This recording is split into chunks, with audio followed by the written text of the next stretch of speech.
আজকের ভিডিওটি কিন্তু একজন নতুন পাঞ্জাব ব্যাংকের সিএসপি পোর্টাল খুলেছে বা বিসি পোর্টাল খুলেছে, তার জন্য কিন্তু খুবই একটা গুরুত্বপূর্ণ ভিডিও। কারণ আমাদের বিসি পয়েন্টের মধ্যে সবসময় কিন্তু কাস্টমার থাকে না। অনেক সময় কি হয়, কাস্টমার না থাকাকালীন পোর্টালের মধ্যে কোনোরকম কোনো রেসপন্স না পেলে অটোমেটিক লগ আউট হয়ে যায়। আর একবার লগ আউট অটোমেটিক হয়ে গেলে কিন্তু আপনাকে দুবার তিনবার ট্রাই করার পর আপনাকে কিন্তু লগ ইন করতে দেওয়া হয়।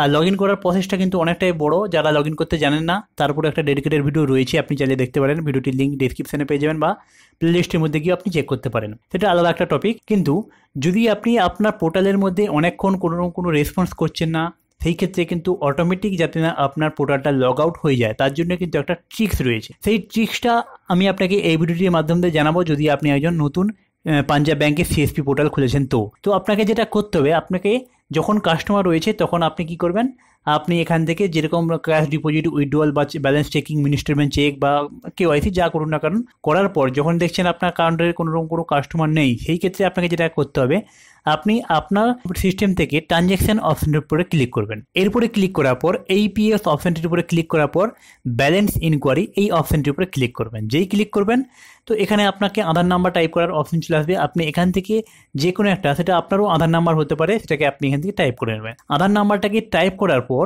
আপনি এখানে নিচের দিকে এই যে টার্মস অ্যান্ড কন্ডিশন রয়েছে এটাকে আপনি টিক করে নিয়ে গেট ব্যালেন্সের উপরে ক্লিক করবেন। এবারে একবার ওকের উপরে ক্লিক করবেন।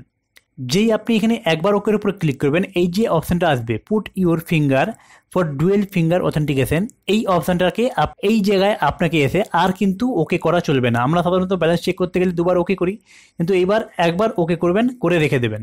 পরবর্তীকালে যখনই কাস্টমার আসবে তখনই আপনি এখানে ওকের উপরে ক্লিক করে দেবেন। ক্লিক করার পর আপনাকে পুট ইউর ফিঙ্গারের কথা বলা হবে। আপনি চাইলে স্ক্যানারের উপরে আঙুল দিতেও পারেন, নাও দিতে পারেন।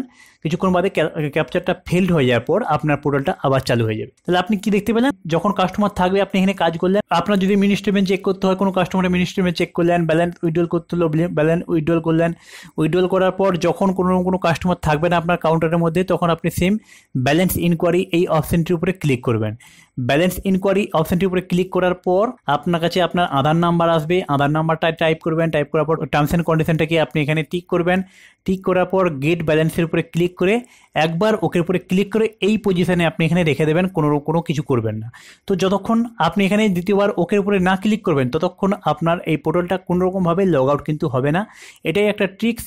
আপনার পোর্টালটা বারবার লগ আউট যাতে না হয়, সেই ক্ষেত্রে এই ট্রিক্সটা ব্যবহার করে, আপনার কাউন্টারে লোক না থাকলেই আপনি এই ট্রিক্সটা ব্যবহার করে আপনি একবার দিনে লগ ইন করে আপনি সারাদিন কিন্তু আপনি এখানে লগ আউট না করেই আপনি আপনার পোর্টালটিকে লগ ইন করে রাখতে পারবেন। তো আশা করছি ভিডিওটি আপনার জন্য খুবই একটা গুরুত্বপূর্ণ ভিডিও ছিল। দেখা হচ্ছে এমন একটা নিত্য নতুন ভিডিওর সাথে।